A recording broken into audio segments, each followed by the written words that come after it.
At the top left of the map, we have our Zerg player. He was just able to shine in a ZVZ. We have in the yellow. ZENEX, Liper! He sure is a fan in the audience, doesn't he? Yeah, man. And his opponent now in the blue color is starting to the bottom left. We have another Protoss player. Today we already saw Avenge for the ZENEX team, but this is Team Liquid's very own Protoss. It is Liquid Hero! Liquid Hero. But now Asai, relaxing, getting ready to jump into this map. Entombed Valley, the map he has prepared for. Going ahead and doing some probe harass here. Team Liquid fighting. Someone, obviously a pretty big Liquid fan, making that sign. I'm starting to like this map as an observer more and more in Zerg versus Protoss. It just produces so many amazing games. Yeah. I We talked really about enjoyed it yesterday. The map is actually so balanced as far as wins go, but again, it's a map that a lot of Zergs do struggle with. Protoss always choose this map, but in the end, if the Zerg is competent and a skilled player, which, you know, usually if you're playing at this high level you are, you can make the game go long, but the game always goes long on this map. If you're going to win as a Zerg, you cannot do it early. It allows you to play a different style as Protoss. There are a lot of maps out there where you have to go for a two-base timing, where you're kind of forced to do it or take a huge risk taking the third base. On this map, you can take a third quite easily, you can take a fourth, and therefore it allows you to use a different style to go into the late game to even contest the Brood Lords. Oh, and he's gone double hatch before pool. Yeah, double hatch before pool at 3 minutes and 10 against the Nexus first of his opponent. And he realizes this, he saw no pool, he goes gate before forge. Wow. And goes to check. That is pretty cool. We have a nice start here, and this is also due to the fact that Zerg is oftentimes uncomfortable playing on Entombed Valley. We've seen a lot of all-ins on this map. We've seen Nidus Network in the main base, attempts at least. We've seen Nidus Network as just a forward means of using Hydralisks. A lot of different all-ins on this map, and this time we have ZENEX live using a double hatch before pool. A strategy that I've only seen in competitive play in the GSL on Calm Before the Storm so far. Yeah, I think I've seen it maybe on Tal'Darim Ultra as well, like taking a hidden third hatchery really fast if the probe doesn't come in and scout, like if you don't get scouted early. But this is so rare. This is so rare to see. You're right, Calm Before the Storm definitely the map to do it on, because you kind of do it, get that free backdoor expansion there. The core going down now for our ZENEX, or rather for Hero coming up, is a little bit faster than it would have been normally, because he skimped knowing his opponent had that faster third hatchery. 3 queens about to pop out here for life, and the question is, what composition will Hero go for? How will Hero try to punish this? Or will he just take his own faster third? He does have this tech quicker than he normally would. What is he going to do with it? Thinking about it, I really like what he did. He saw, with the scouting information that he had, it's actually something that you can pull off without risking too much. The Stalker might be a bit of a problem, so the Stalker might attack you, but due to the recent changes, we now have a Queen that has a range of 5, and therefore can defend against the Stalker as well. So if you get your Queens very fast, the Stalker won't be able to do too much damage. You need the support with the Zealot too, and, well, this Overlord needs to be a bit careful. Just in time. Nope! Dies. The +1 was started so late for Hero. You actually could have started it a lot earlier. You queued up a sentry instead, and I'm kind of a little bit wondering about what he was planning to do when he was chasing the Overlord. I was like, okay, he's going to hide some sort of tech. Look at the tech here. 6 minutes and 30 for a lair after double hatch into pool. Wow. On 34 drones now, droning up like a madman. He has the scouting information, but he is cutting every corner here. Yeah, he really is. And Hero is going to be hitting a +1 with 4 gateways timing, possibly. He may also add a robo here fairly soon and do that type of immortal timing push that we've seen, but he's already starting the forward pylon chain. Even a Stalker coming out to protect this pylon. Roachborn is going down for life as well. And this Stalker actually is going to try to defend this pylon for now. The Zerglings, though, know what's up. He's going to find it. Warp Gate Research is done. The gateways, however, have not warped. He needs to warp them right now. I don't think he's going to be able to. Yeah, he cannot save the pylon. He has to cancel it. On this map, what he could also have done, Hero that is, and I'm a little bit surprised that we didn't see anything like it, is he could have tried to cannon the third. The distances, oh, the stalker dies, which is bad. The distances between the main base and the third is so huge. Yeah. So if Even there's if going he- to be a even cannon if he attack, sees how it, do you defend against it? It's so tough. You have to pull your drones, He then has the to go drones are for over Forge the third. first, though, to do that. And he went gate first. I was thinking the exact same thing when he went gate first. I was like, well, do you go for the Forge? Because that's kind of a risk. But yeah, you're right. It's so far away. He had an Overlord to spot for it, but he wouldn't necessarily have been able to stop it anyways, even if he saw it.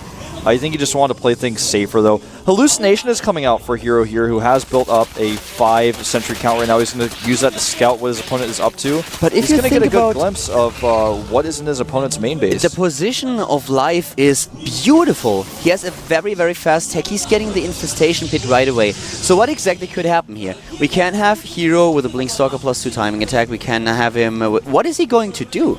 He's going to take a third, but he's going to be vulnerable to that Infestor attack. Oh, and look at this. He's even taking a fourth right now rather than the attack. I don't think that he should go Infestor with this. It's just, with the lead that he has, he can go for a high tech and just kill him with a very, very beautiful late game composition without giving Hero the chance of preparing for it accordingly.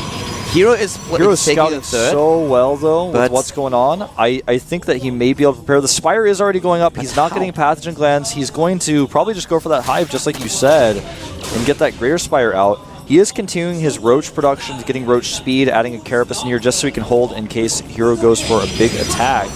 Templar Archives is coming up here for Hero, and I'm wondering if we're going to see him just go ahead and drop a Stargate soon. He's getting Storm, interestingly enough. Now, with what he's seeing, the Templar kind of makes sense for the Infestors. You can also use them to storm any potential Mutalisks he runs into. He has scouted the Spire as well, I believe. This economy for Life is just so strong. He's 25 supply ahead. He completes his Spire. We don't have a Hive Tech, though. No, we don't. And he did not, correct me if I'm wrong, he did not get Pathogen Glance, did he? No, he has not. He's going Mutas. Where is the Spire, though? I don't even know where that is. Oh, is he hiding it over here? Yeah, he's hidden it. Oh, it was not scouted. He actually hid it over on the right side of the map. That's really interesting. It doesn't really matter that he hit it because the composition that he goes for is exactly what he needs. He's going for Blink and for Storm, so he has both weapons against Mutalisks. It's really interesting that he went for that kind of blindly here. These Storms are going to allow him to hold this push no problem, though. And in fact, he's not even going to attack here. He's just going to move back. Life has 8 gas, though. He has 8 gas, and he's going for Mutalisks right now. Even Banelings, he prepares The Templar out of position a little bit here. He needs to deal with these Mutas. And the Mutas go in, take down the first probes. Here come the Stalkers trying to defend. Blink is not done. Now it's done. Oh man, he is actually going to kill some more probes and get out. He's only going to lose, it looks like, 1 Mutalisk here. And at the same time, he doesn't 11 even lose it. probes have been killed. Is he going to go for the sentries? No, he doesn't, as the Stalkers are crossing the abyss and immediately taking down a few additional mutas. And now we have the transition into Hive. He saw that the tech. He saw the Templar Archive. He knows that Blink is done, so he does not stick with his muta composition. I think if Life would have scouted here that Hero was not prepared for the Mutalisks, he would have just continued to produce Mutalisks on 8 extractors on a ton of gas and just try to overwhelm him with his human composition. Yeah, I think you're right. He's, at this point, he's getting that Hive Tech, though, finally, starting a Corruptor. Baneling's speed is on the way, as well as the Pathogen Glance. He's getting 2-2. A 5th base is coming up for Life. He's playing very, very strong. He knows that with what is happening now, there is no way that Hero can push out. He just can't afford it. It's just too dangerous for him. He may try it here. He does have these Storms available. I don't know if that works. The Lings, they die, That but was still. a great trade for Hero. Now he's going to get That trade was a good one. I mean, with the Storm against the Zerglings, you will always trade cost efficient. Yeah. Unless that the Zerg player is miraculously able to I think Hero's just them. going to go. He's actually just going to... He's not waiting. The spines are going down.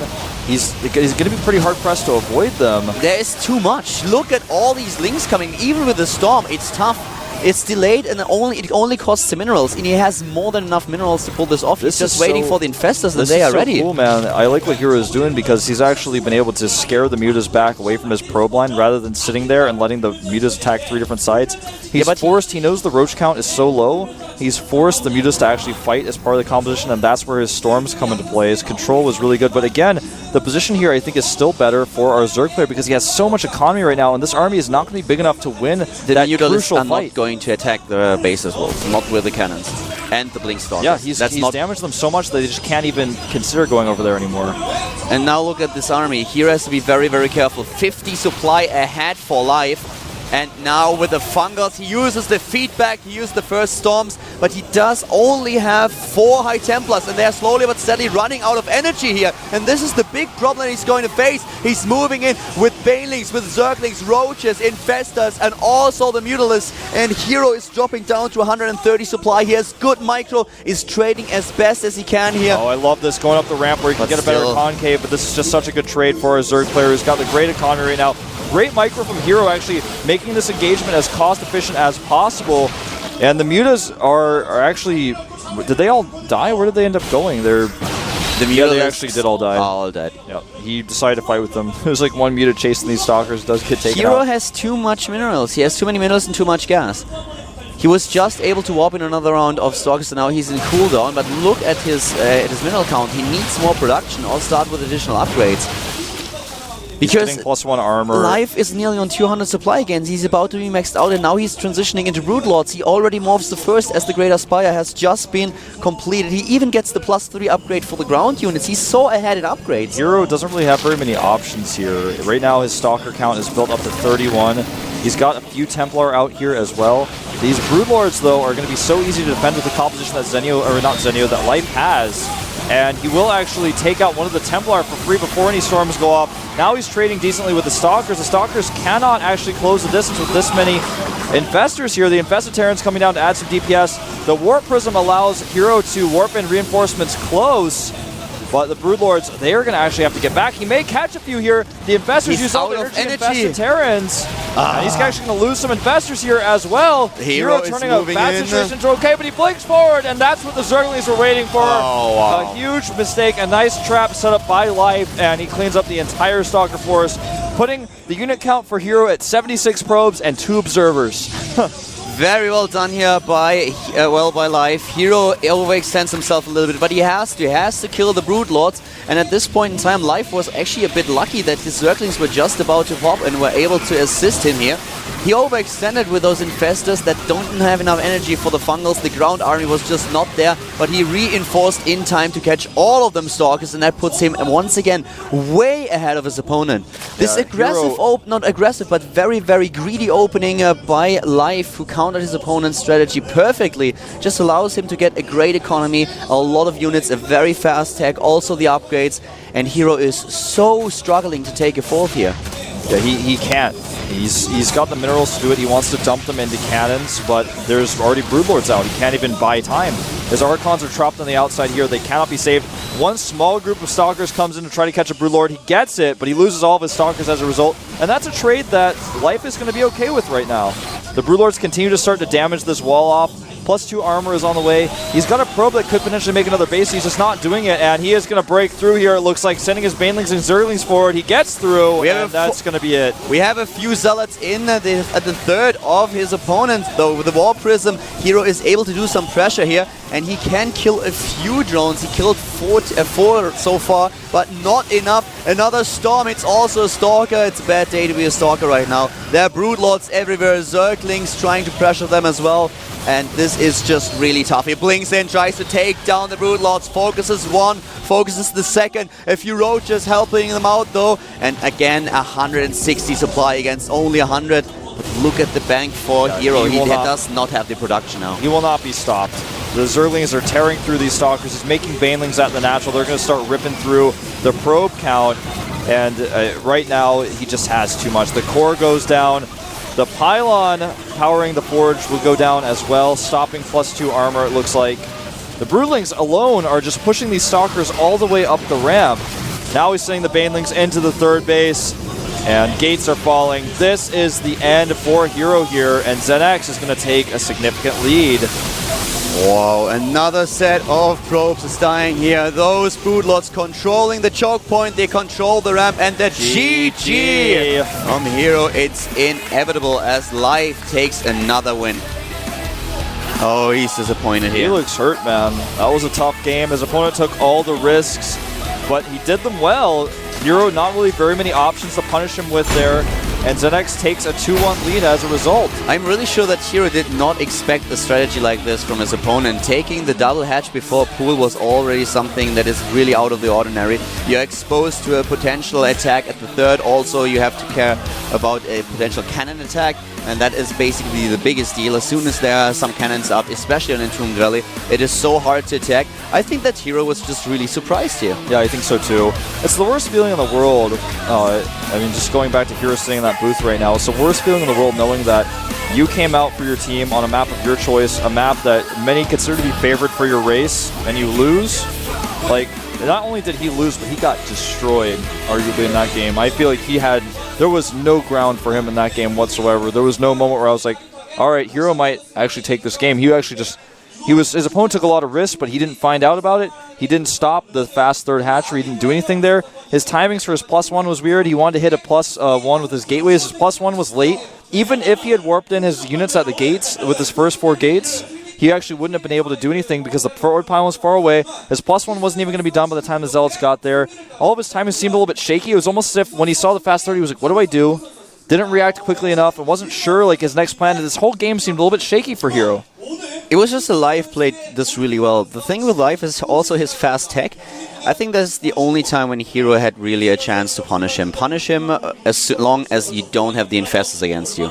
With a gateway attack, with an attack on 2 bases, that's one thing where I feel Life was a little bit vulnerable to. He had great scouting though, and I think that he would have been just reinforcing immediately. But as soon as the tech was done and the Infestors were out, you can't attack into these 3 bases anymore. Yeah. This was also the time when his opponent, when Life took the 4th in order to get the additional gas. He never built more than 80 drones though. He had 69 to 75 drones. That's all he had the entire game. So he could just max out on army with the economy that he had. It wasn't a problem. He got all the upgrades as well. And Hero was just trying to go for the standard game on Entombed, which usually puts you in a great position.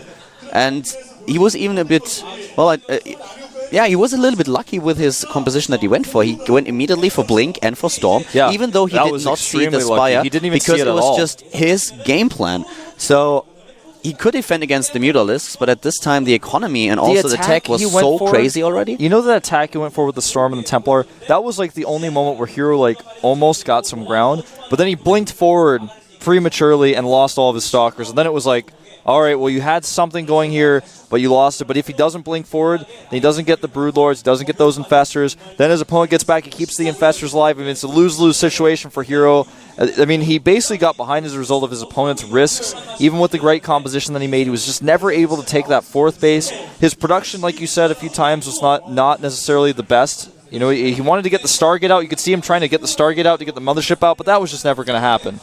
It's not like Hero really played bad, in my opinion. It looked sometimes a little bit bad because he looked a little shaky. Yeah, but I think that's basically just because Life played so well. Yeah. Life, with the opening that he chose on this map and he got away with it, was just in such a great position that no matter what Hero did, he was always fighting from behind. So if he's up against the Zerg, who goes for a standard style, who goes for a normal opening, then Hero will be able to win so many of the engagements just because he had such a great micro. But this was really well done. The awesome strategy by Life. It just worked out for him. Who do you think they're going to use? Do you think they'll pull out Haypro? Dario. Oh, it's going to be Dario himself. No. I knew it was going to be General for some reason. I don't know why. You know what? I completely forgot that we had General sitting there the entire time. I thought about, okay, we are going to see a ZVZ now, but we actually don't. You're so right. We're only 2 maps in the game, not 3. So General makes a lot of sense here. I think to use Dario is actually the best last choice for them, in my opinion. I think to use TLO last with his performance in the qualifiers, he looked great. He looked great against Protoss and against Zerg. He told us yesterday that he's not really that comfortable against Zerg. Well, it's not uncomfortable, it's just like it's the matchup that he tries to avoid. So for now, sending him out in the ZVZ where you still have Suo Shin and also Pat on the, This is the first time we've seen General in the booth and possibly even over a year. Is that correct? I believe so. I mean, it's been a long time, and he is back, man. Let's see what he can do. We're going to take a 5-minute break. When we get back, we can see if General can take out Life and pull Team Liquid back into this.